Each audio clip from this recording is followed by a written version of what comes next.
Hello everyone, আজ আমি যাচ্ছি। কোথায় যাচ্ছি তোমরাই দেখে নাও। তো দেখো, আমি তো ট্রেনে উঠে পড়েছি, এবার যাচ্ছি গন্তব্যস্থলে। তো আমি নেমে পড়েছিলাম নামখানাতে। তো এখান থেকে টোটো ধরে যাব সেই জায়গায় যেখানে আমি আগে কখনো যাইনি। তো আমি টোটোতে উঠে পড়েছি, এখন যাচ্ছি। তো এবার চলে এসেছি হুজ্জাইদ খেয়াঘাট। এই ঘাটটা পেরিয়েই যেতে হয়।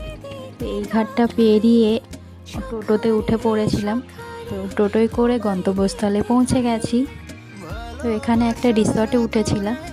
তো দেখো কি সুন্দর না জায়গাটা। তোমরাও কিন্তু একদিনে ছুটি পেলে ঘুরে আসতে পারো। এটা হচ্ছে সেই মৌসুনি আইল্যান্ড, যেখানে আমি আগে কখনো যাইনি। আমার খুব ইচ্ছা ছিল একদিন যাওয়ার, বাট গেছি তো অবশ্যই, একটু আনন্দও করলাম।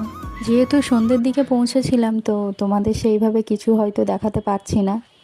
তো যেটুকু দেখাতে পারছি সেটুকুই দেখো। তো তার পরের দিন সকালে ঘুম থেকে উঠেই আমি তো স্নান টান করে রেডি। তো দেখো, এখানে একটা আমার পুচকির সাথে দেখা হয়েছিল, খুব কিউট ছিল। এখানে আমার একটা কোশ্চেন আছে, এটাকে নদী বলবো না সমুদ্র বলবো? জানলে কমেন্ট করো। তো তারপরে টিফিন করে বেরিয়ে পড়লাম বাড়ি যাওয়ার উদ্দেশ্যে।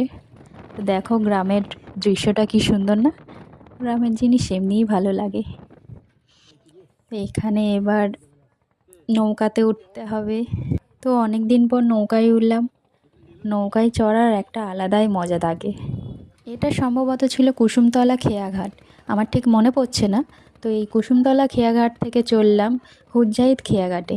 তো এই খেয়াঘাটটা পেরিয়ে তারপর আবার টোটো ধরে চললাম নামখানা স্টেশনের উদ্দেশ্যে।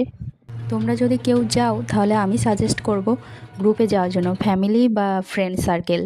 তো এবার আমি ট্রেন ধরে বাড়ি চললাম। তো ভিডিওটা শেষ পর্যন্ত দেখার জন্য thank you so much, love you all.